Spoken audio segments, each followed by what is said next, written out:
Good day, this is Terry Difazio, and you're watching Dial It Up.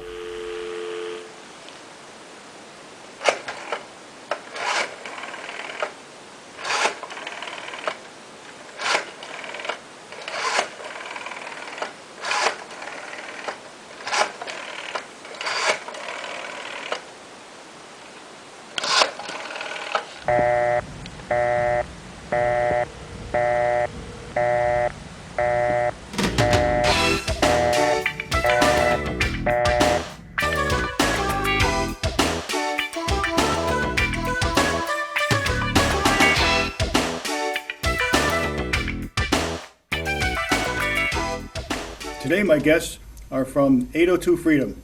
We have Mary Sheldon and Shylo Bourdeau. It's good to have you guys on. Took a while to get you here, but I'm glad I got you. Yes, thank you for having us. It's great to be here, Terry. Yeah, for sure. Our studio is your studio. So, can you briefly, Mary, tell me how did the 802 Freedom movement get started? Well, I'd say the 802 Freedom movement started loosely a few years ago with a bunch of us kind of talking about the vaccine issues, medical freedom and those things. And then, that was kind of looser. And then when the mask thing started, Shylo actually had the idea to start a petition to find out who, I felt like I have a big problem with the masks. She was having a problem. Lots of us were having it like, this isn't right, this isn't okay. Who else of us is there? You know what I mean? To kind of get a gauge of, where everybody in the state's at as best as we could. And she said we should start a petition to find out, and we did. And that petition actually kind of exploded, I felt. I mean, quickly it moved, and we got a lot of people wanting to be involved. And as soon as that started, we started the Facebook group, and from there, that's pretty much the start. Now, is there more than one Facebook group on this or not? I'm almost thinking there was, but I can't remember. We used to be Vermonters Against Mask Mandates. That I remember. Okay. Yeah, and then we changed over when we realized that there was much more to this than just masks, obviously. We changed over to 802 Freedom in September of 2020. And in my opinion, it isn't really just about the mask either. It's a much deeper issue, don't you think? Yeah, for sure.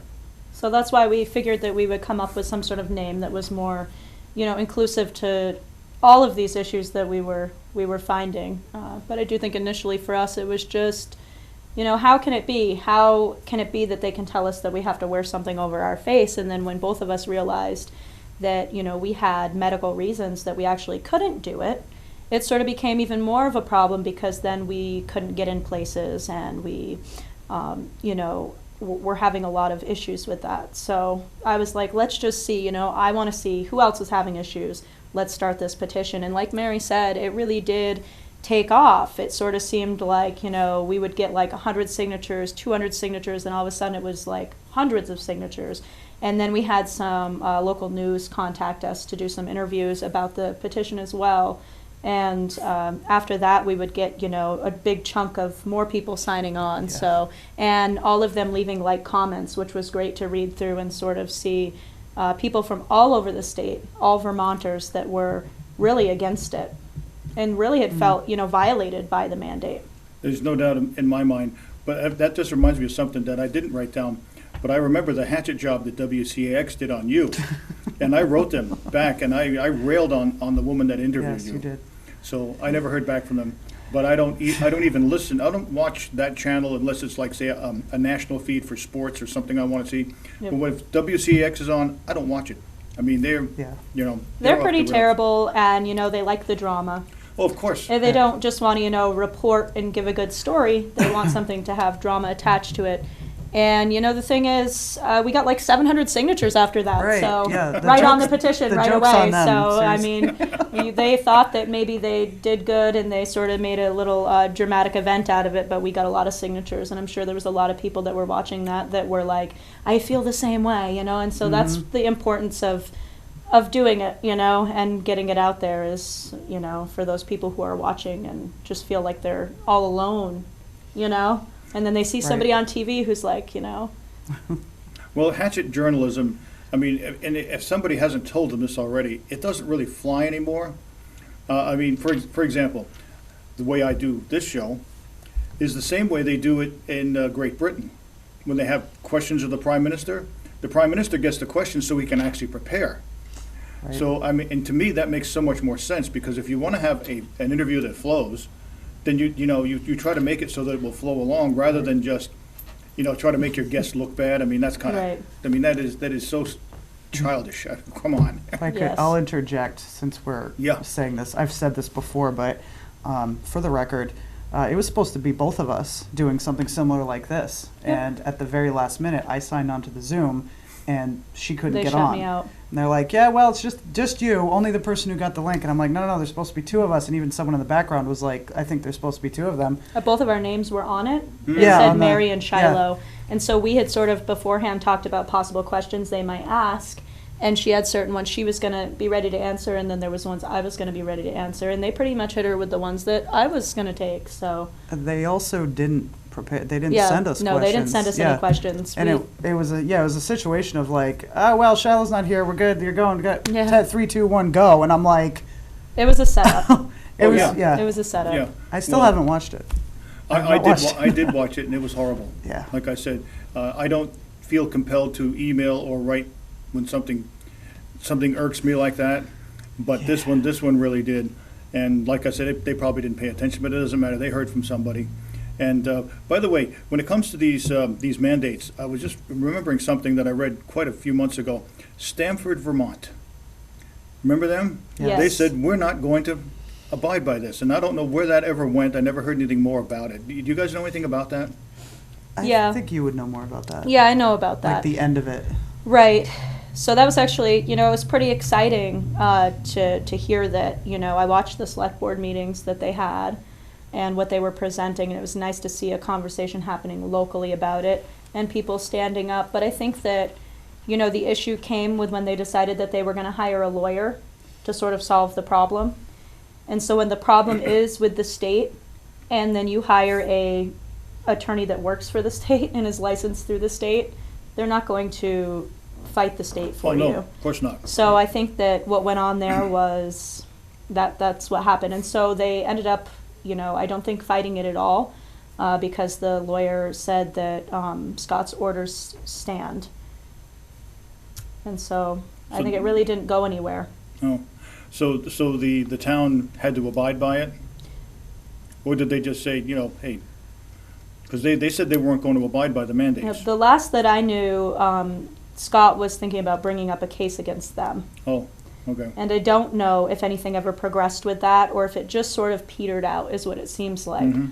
And nothing really happened. But if, and this is another major problem anyways, is the lack of legal knowledge in everyday people who are now having to deal with issues that require them to have this knowledge, and we don't know. Nobody ever taught us this. We didn't learn it in school, of course, how to defend ourselves and defend our towns and other people, in the court of law. And so if people did have the knowledge, though, maybe it could have gone differently if they were able to deal with that case as an individual instead of having a state's attorney be there.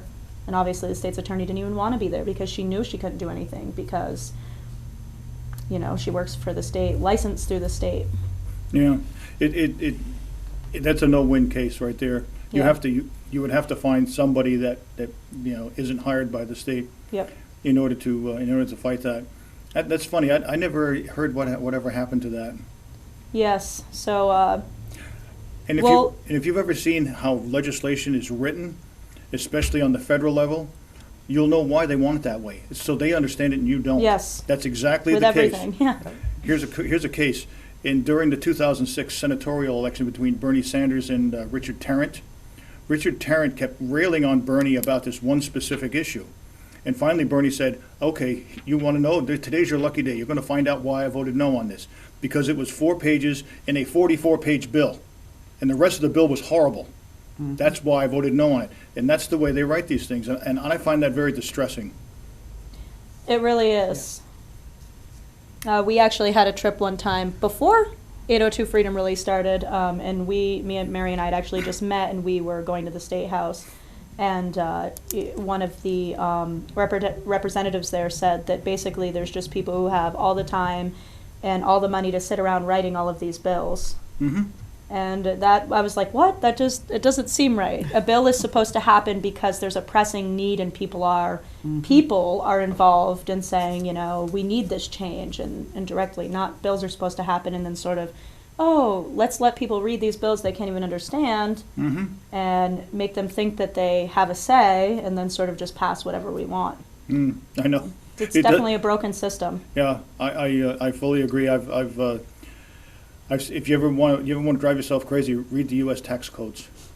They had somebody on 60 Minutes one time, and they asked him to explain what this was, and the guy couldn't even explain what it was, and he was a tax expert.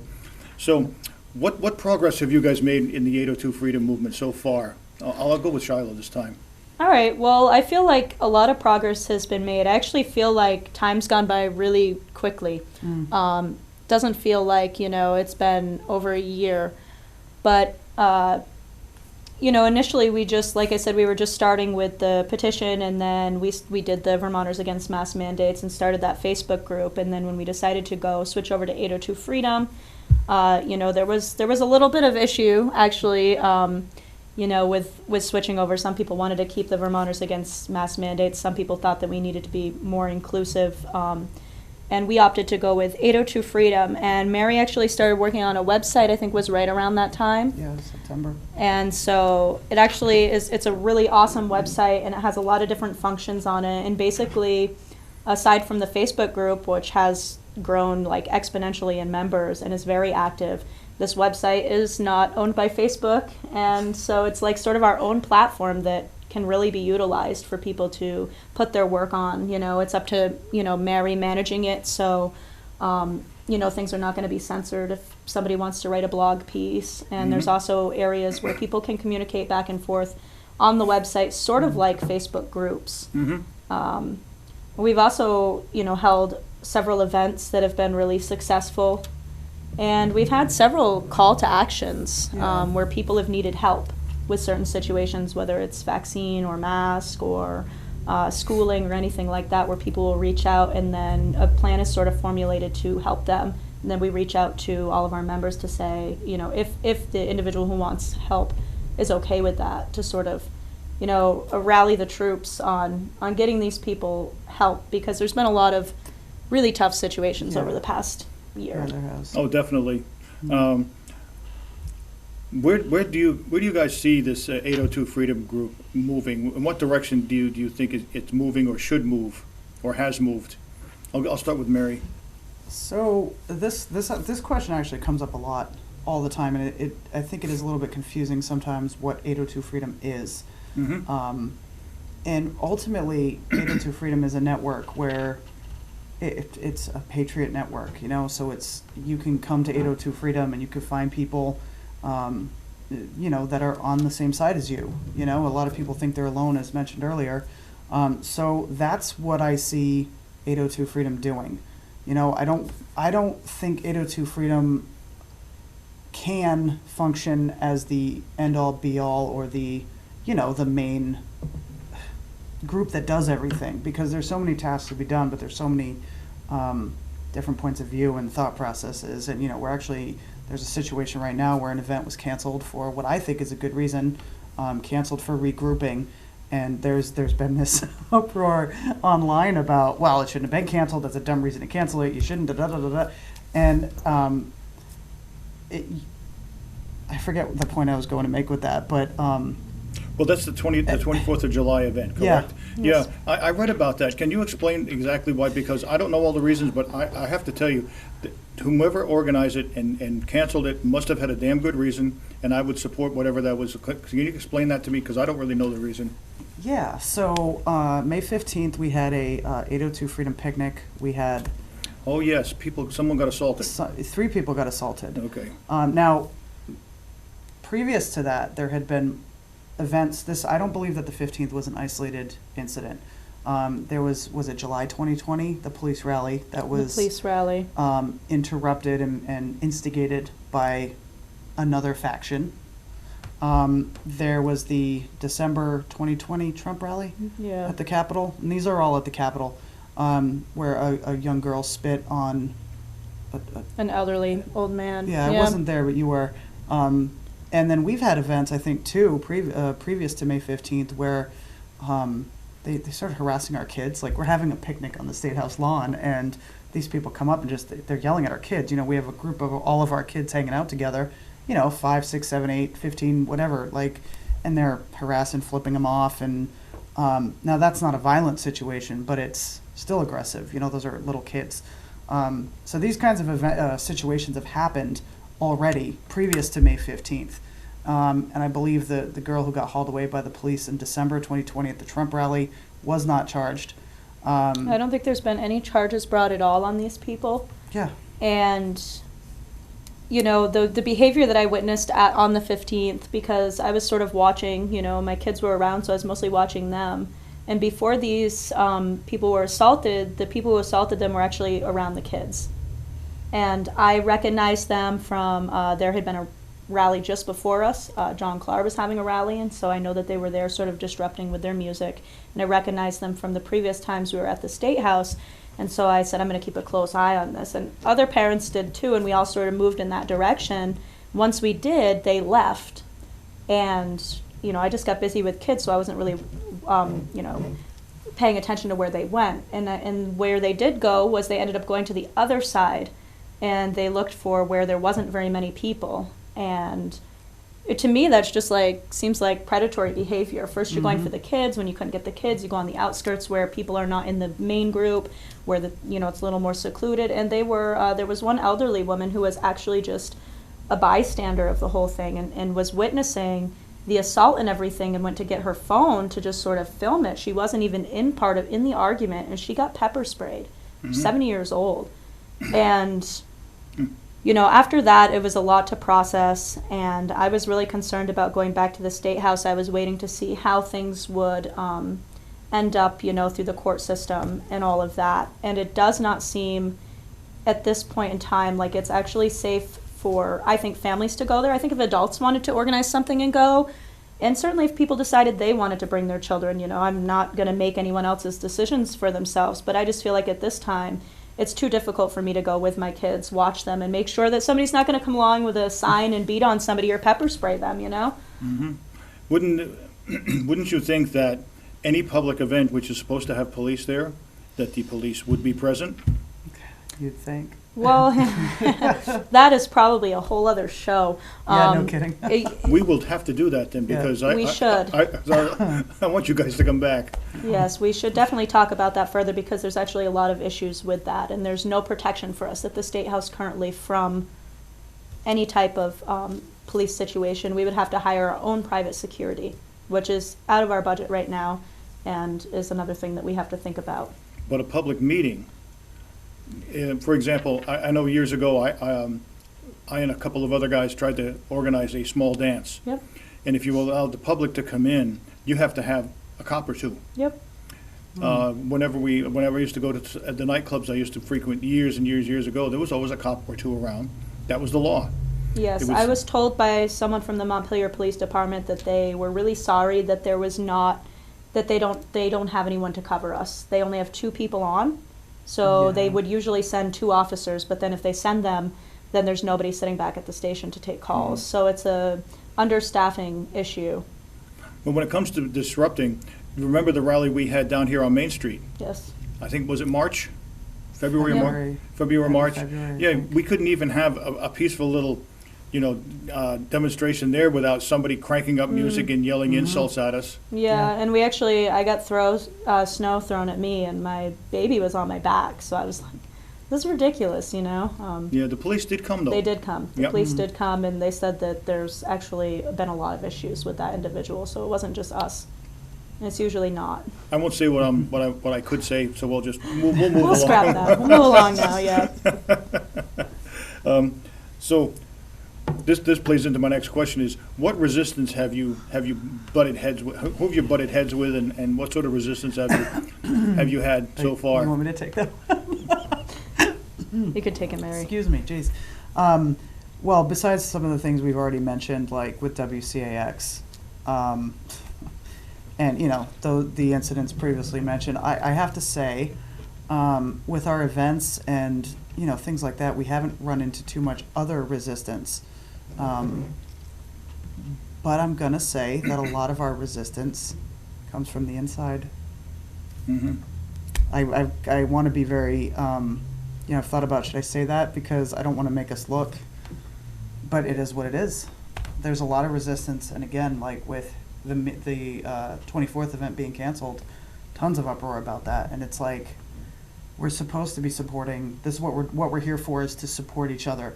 And granted, arguments will come up, okay? People are going to have discourse, and, you know, that's going to happen. But at the same time, I think, I'd say most of our resistance to the group is in the group. Now, that's not to say that we haven't had individual resistance. I mean, I've had resistance at Aldi, you know, for the mask choices and things like that, resistance with pediatricians. That kind of resistance, yeah, I've had a lot of that. So, like, on a personal note, we've all had resistance, you know, and that comes from, I almost said the K word, but, you know, that comes from the people out there who have the mask on, or, you know. I've often have to notice, even now that the mask mandate has been lifted, I still see people alone in their cars with masks on, and I'm going to assume it's to keep themselves from licking the windows. I don't know how you feel about that, but every time I look, I say, boy, they must have this awful urge. They've got to break this urge to do that. Last summer, though, a woman wrote to me on Facebook, and she said she was out at one of the lakes. We have like a bunch of lakes up here. And she said, yeah, I don't remember which lake it was. She said there was somebody out in this lake, and she had on her binoculars, and she was looking around, and there was a woman out there in a boat alone with a mask on in the middle of this lake. I'm going, how crazy is this getting? I mean, how much paranoia and scare can you throw into people to have them do this? Well, it's amazing. It's pretty extreme. Yeah, what people do when they're afraid. I mean, Yeah. seriously. Isn't it weird, though, that the people that keep clamoring for free speech are the first ones to deny you the chance to do that? Mm-hmm. And I saw this, I'm a little bit older than you guys, I just turned 70. Back in the late 1960s with the Vietnam War, everybody was about free speech and all this, and that was the hippie bunch, of course. Mm-hmm. And they were the first ones to shout down anybody that didn't agree with them. Isn't this funny that this is still perpetuating today? Yeah. Are you seeing that? Good. Yeah. Yeah, it seems to be like selective free speech, you know. Mm-hmm. The speech can be free as long as it agrees with, you know, the ideologies that are set up by the mainstream narrative. And if you're going to be outside of that, you know, there's going to be resistance to it, you know, when you're trying to do anything public, go shopping, go to the doctors. You know, we're still struggling, people are still struggling to find, like, dentists that they can go to without having to wear a mask. I've had people reach out about that, and you know, it's I don't know what it's looking like coming into fall here, and if we're going to just, you know, sort of be, you know, getting into these issues again. So I feel like, you know, that's one of the things, you know, 802 Freedom will still be here to help people if, you know, there's those kind of issues, and we can, and call to actions and that kind of stuff. As part of where we're going in the future. So we may need that support system again. And if we don't, what I'd really like to see is, you know, a support system happening to create new systems, because if people have not learned yet over the past year and a half that these systems that are in place now are not friendly to people like us. Mm-hmm. If you don't want a vaccine, if you don't want a mask, if you don't want to have your child in public school, if you don't want to be doing everything the way they say you're supposed to be doing it, then trying to utilize those systems by those people saying this is the way it has to be is going to be very difficult for anyone. So I really feel like, you know, now is the time to build alternative systems where, you know, we are not only welcome but can thrive in these new systems. You know, Mary, you brought up an interesting point earlier. You said that some of the resistance that you've experienced has been from within. Mm-hmm. I've noticed this very same issue, especially like with school boards. It almost seems like some people have some serious control issues. Yeah. It's like, if I'm not in control. Well, I think human nature is like a big contributing factor to that, because I believe, we were talking about this the other day, do we really think that all government people are bad or all whatever are bad? And I think that in any situation, whether it's cop, teacher, senator, neighbor, whatever. Some people are going to be really good, awesome, honest people, and then some have psycho control issues, you know. So I think that comes down to human nature and having to work through our own issues on a personal level. Do you know what I'm? Do you know Absolutely. What I mean? Yeah, and I do think it's like you said, it is an issue everywhere. And as I think back, even growing up, like sports or certain kind of things, you know, where there's always, it's usually one or two people or a small group of people that are really set on, you know, it has to be their way. And when you're working in large groups, I mean, it's important for me to say that everyone can do whatever they want in their lives their way. But if we're going to get things done, you know, you kind of have to be able to work with other people. And then accept, you know, how other people can work with you too. You know, we've had a lot of just issues with, you know, people saying, you know, what is 802 Freedom doing? Oh, like we're not doing and anything. you know, and I'm not sure what the expectation is that we're supposed to be doing. And maybe it's a good thing for a conversation to have. And also another thing that we would welcome is anyone else who wanted to come on board and have more of a commitment to being involved with projects. Mary and I can only take on so much. I'm a farmer. I have 5 kids. Mary, you know, has her own business as well and has her kids, and we're homeschooling and we're very busy.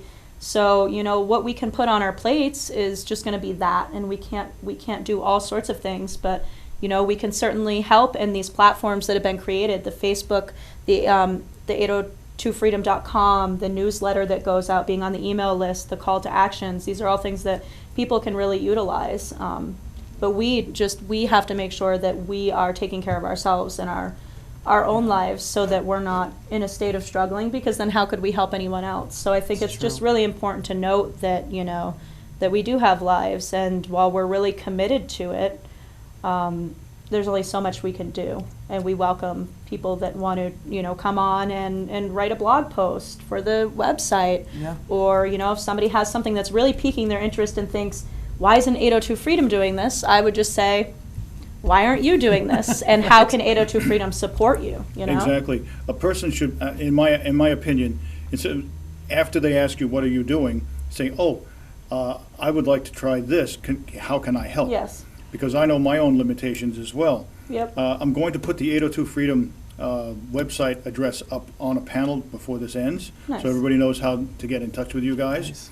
And I just had one last question, was would you be willing to come on individually or as a couple of you with a legislator from your area? For example, I know Mark Higley is your representative, and there are senators also. Would any of you be willing to do that? Yeah, for sure.